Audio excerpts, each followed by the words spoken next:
అందరికీ నమస్కారం. సేనతో సేనాని కళ్యాణ్ గారు కార్యకర్తలతో నాయకులతో భేటీ అయ్యే ప్రోగ్రాం ఇది.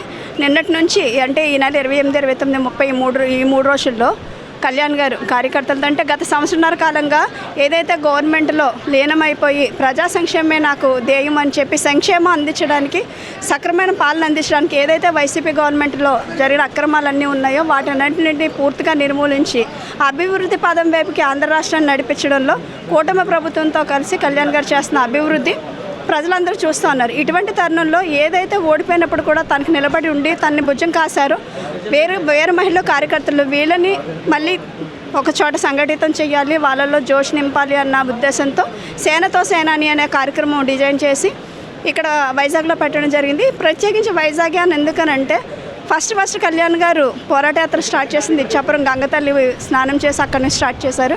అట్లాగే ఓడిపోయిన తర్వాత 2019 ఓడిపోయిన తర్వాత వైసీపీ గవర్నమెంట్ వచ్చిన తర్వాత కృత్రిమ ఇసుక కొరతను సృష్టించి భవన నిర్మాణ కార్మికులకు అన్యాయం జరుగుతుంటే వాళ్ళకి ఉపాధి లేకుండా చేస్తుంటే మీకు నేనున్నాను అండగా అని చెప్పి కళ్యాణ్ గారు వచ్చి వాళ్ళ కోసం లాంగ్ మార్చ్ చేసినప్పుడు విశేషంగా అంటే మనకి కళ్యాణ్ గారు ఇక్కడ వైజాగ్లో ఏ ప్రోగ్రాం పెట్టినా కూడా ఒక పక్క చూస్తే సముద్రము, రెండో పక్కన చూస్తే జన సముద్రంతో నిండిపోతుంటుంది. ఆ రోజు కూడా 2 చోట్ల ఓడిపోయాడు అన్నారు. ఆయన వచ్చినప్పుడు విపరీతంగా జనాలు వచ్చి నీరాజనం పట్టారు.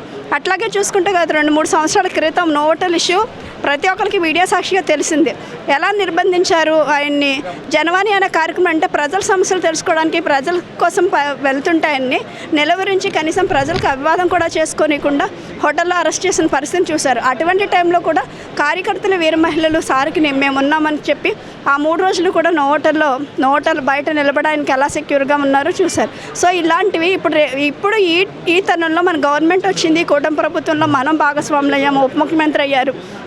జన సైనికులకి వీర మహిళలకి ధన్యవాదాలు తెలపాలి అన్న ఉద్దేశంతో ముఖాముఖి అంటే కార్యకర్తల నుంచి ఇంకా పార్టీని ఎట్లా డెవలప్ చేయాలి, ఎలా బలోపేతం చేయాలి, వీర మహిళలకి ఏం కావాలి, అసలు మనం ఇంకా స్ట్రెంగ్థన్ అవ్వాలంటే ఏం చేయాలన్న ఉద్దేశంతో ఈ కార్యక్రమం రూపొందించారు.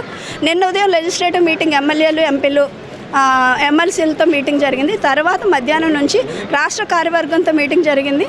అప్పుడు కూడా సెలెక్టివ్గా కొంతమందిని సెలెక్ట్ చేసి అసలు పార్టీ బలోపేతానికి అసలు మీ ప్రస్థానం ఎట్లా మొదలైంది, పార్టీ బలోపేతానికి సూచనలు చేయాలి అన్నప్పుడు అందులోంచి వాళ్ళు ఇచ్చిన సూచనలు చాలా స్పోర్టివ్గా తీసుకుని అమలుపరచడానికి రెడీగా అయ్యారు. అట్లాగే ఏదైతే వైసీపీ గవర్నమెంట్ ఉందో స్టీల్ ప్లాంట్ ఇష్యూ కానీ, సుగాలి ప్రీతి విషయం కానీ, స్టీల్ ప్లాంట్ ప్రైవేటీకరణకి కూటమి ప్రభుత్వం అప్పుడే బీజేపీతో మనం కూటమిలోకి వెళ్తున్నప్పుడు స్టీల్ ప్లాంట్ ప్రైవేటీకరణ చేస్తుందంటే ఫస్ట్ వెళ్ళి రిప్రజెంటేషన్ చేసిందే కళ్యాణ్ గారు. సో అప్పటి నుంచి మనం ప్రైవేటీకరణ ఆపుతూనే ఉన్నాం. దాంట్లో లోతుపాట్లు ఏంటి, ఎలా ఉన్నాయి, మనం ప్రజలకు ఎట్లా వివరించాలి అన్నది రాష్ట్ర కార్యవర్గానికి వివరంగా చెప్పడం జరిగింది. అట్లాగే సుగాలి ప్రీతి విషయంలో కూడా ఫస్ట్ స్పందించింది కళ్యాణ్ గారే. 2 లక్షల మందితో ఆ రోజున పాదయాత్ర చేసి ఆ అమ్మాయి కేసుని సిబిఐకి అప్పగించేటట్టు చేసిందే కళ్యాణ్ గారు.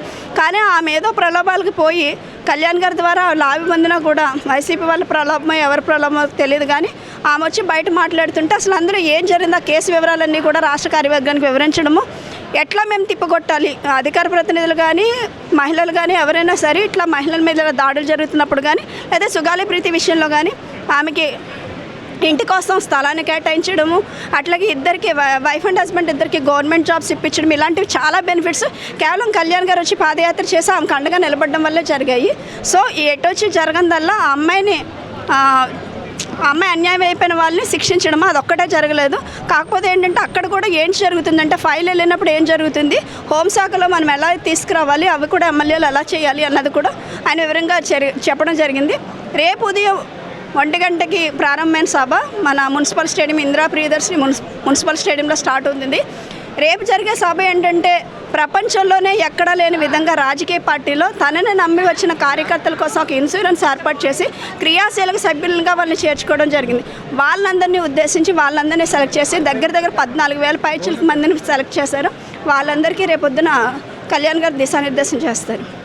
సేనతో సేనాని కార్యక్రమంలో భాగంగా ఈరోజు ఉదయం రిషికొండలో ఉన్న ప్యాలెస్ని కళ్యాణ్ గారు సందర్శించడం జరిగింది. అందులో ఉన్న వింతలు విడ్డూరాలు చూసి ఆయన షాక్ అవ్వడం జరిగింది. ఎందుకంటే గత ప్రభుత్వం 500 కోట్ల ప్రజా ధనాన్ని వెచ్చించి వాళ్ళ సొంత ప్రయోజనాల కోసం దాన్ని కట్టుకోవడం జరిగింది. దాన్ని ప్రజలకు పెట్టుంటే చాలా ఒక నియోజకవర్గమే డెవలప్ అయ్యేదేమో. కానీ వాళ్ళు గత ప్రభుత్వం చేసిన దుర్మార్గాలు ఇంతకుముందు కూడా మేము పవన్ కళ్యాణ్ గారు అధికారంలో లేనప్పుడు కూడా దాన్ని పర్యటించి దాని మీద ఇష్యూ తీసుకురావడం జరిగింది. అలాగే ఈరోజు అవన్నీ చూసి అసెంబ్లీలో కూడా దాని గురించి మాట్లాడడం జరిగింది. గత ప్రభుత్వం ఎన్ని దుర్మార్గాలు చేసి వాళ్ళ సొంత గవర్నమెంట్ నిధుల్ని సొంత నిధులుగా వాడుకున్నారు. ఇంతకు ముందు అక్కడ ఏపీ టూరిజం ఉంది. మీకు ఏదైనా కట్టుకోవాలనిపిస్తే పక్కనున్న ఇంకా బోల్డ్ స్థలాలు ఉన్నాయి. వైజాగ్ని చాలా డెవలప్ చేయొచ్చు. కానీ వైజాగ్ని డెవలప్ చేసే కార్యక్రమాలు మీరు చాలా చేసి ఉండొచ్చు. కానీ ఈరోజు వైజాగ్లో ఏం జరగలేదు. కనీసం కలెక్టర్ కార్యాలయాన్ని కూడా మీరు తాకట్టు పెట్టుకునే పరిస్థితికి వచ్చింది. అయినా కూడా మీరు పవన్ కళ్యాణ్ గారు సంవత్సరం నుంచి చేసిన ఆయన శాఖలకి సంబంధించి ఆయన ఎంతో అభివృద్ధి చేస్తున్నారు. ప్రజలు ఎవరు అడిగినా చెప్తున్నారు. ఆయన నియోజకవర్గంలో ఎంత డెవలప్ అయిందో అందరూ చూస్తూనే ఉన్నారు. అయినా కూడా మీ ప్రభుత్వం ఏం చేసింది, కూటమి ప్రభుత్వం ఏం చేసిందని అడుగుతున్నారు. ఒకసారి రెండు కళ్ళు తెరుచుకుని మీరు ఒకసారి బయటికి వెళ్ళి చూస్తే కూటమి ప్రభుత్వం ఏం చేసిందో మీ కళ్ళకి తెలుస్తుంది. అంతేకాకుండా మీరు ప్యాలెస్లో కూర్చొని గదుల్లో కూర్చొని పరదాలు కట్టుకొని పవన్ కళ్యాణ్ ఏం చేశాడంటే మీరు వచ్చి ఒకసారి రోడ్ల మీదకి వస్తే పవన్ కళ్యాణ్ ఏం చేశాడో తెలుస్తుంది. సూపర్ 6లో భాగంగా ఈరోజు మహిళలకు ఉచిత బస్సులు అన్నారు, గ్యాస్ సిలిండర్లు ఇచ్చారు, అమ్మఒడి అన్నారు. ఆ రోజు భారతమ్మ వచ్చి మీకు 15,000 అంది. కానీ తీరా గవర్నమెంట్ వచ్చిన తర్వాత ఒకే విద్యార్థికి ఇవ్వడం జరిగింది. కానీ కూటమి ప్రభుత్వంలో 2 పిల్లలున్నా 3 పిల్లలున్నా ముగ్గురికి అమ్మఒడి వేయడం జరిగింది. మీ ప్రభుత్వానికి మా ప్రభుత్వానికి తేడా తెలియాలంటే ఫస్ట్ మీరు రోడ్డు మీదకి వచ్చి మాట్లాడి జనాలతో ఇంటరాక్ట్ అయితే తెలుస్తుంది. అంతేగాని గదుల్లో కూర్చొని పవన్ కళ్యాణ్ ఏం చేస్తున్నాడు, కూటమి ప్రభుత్వం ఏం చేస్తున్నారు అంటున్నారు. గత ప్రభుత్వం ఏం చేసింది, ఏం అభివృద్ధి చేసింది ఆంధ్రప్రదేశ్కి? కనీసం అప్పులు ఆంధ్రప్రదేశ్ చేసి వెళ్ళిపోయారు తప్ప ఈరోజు పవన్ కళ్యాణ్ గారు మోడీతో మాట్లాడి నిధులు తీసుకొస్తున్నారు. కానీ కనీసం మీరు ఒక ఫ్యాక్టరీ ఏంటి, కోడిగుడ్లు, న్యూడిల్స్ బళ్ళు మీరు పెట్టారు తప్ప ఒక్క నిరుద్యోగి ఉద్యోగం ఇప్పించగలిగారా? అవేమి చేయకుండా సిగ్గు లేకుండా కూటమి ప్రభుత్వం కోసం మాట్లాడుతున్నారు. కొంచెం రోడ్డు మీదకి వచ్చి కూటమి ప్రభుత్వం మీ పార్టీ విధులు పక్కన పెట్టి ఒకసారి కూటమి ప్రభుత్వం తెలుసుకుని అప్పుడు కళ్యాణ్ గారి కోసం మాట్లాడండి కబర్దార్ చెప్తున్నారు. కూటమి ప్రభుత్వం వచ్చిన తర్వాత ఈ సంవత్సరంన్నరలో కూడా ప్రభుత్వం ఎన్నో ప్రజాపయోగ కార్యక్రమాలు చేస్తుంది. సంక్షేమంతో అభివృద్ధి కూడా ప్రయత్నం చేస్తుంది. దీన్ని వారవలేని ప్రతిపక్ష పార్టీ అనేక నిందలు వేయడానికి సోషల్ మీడియా ద్వారా అనేక నిందలు వేస్తుంది.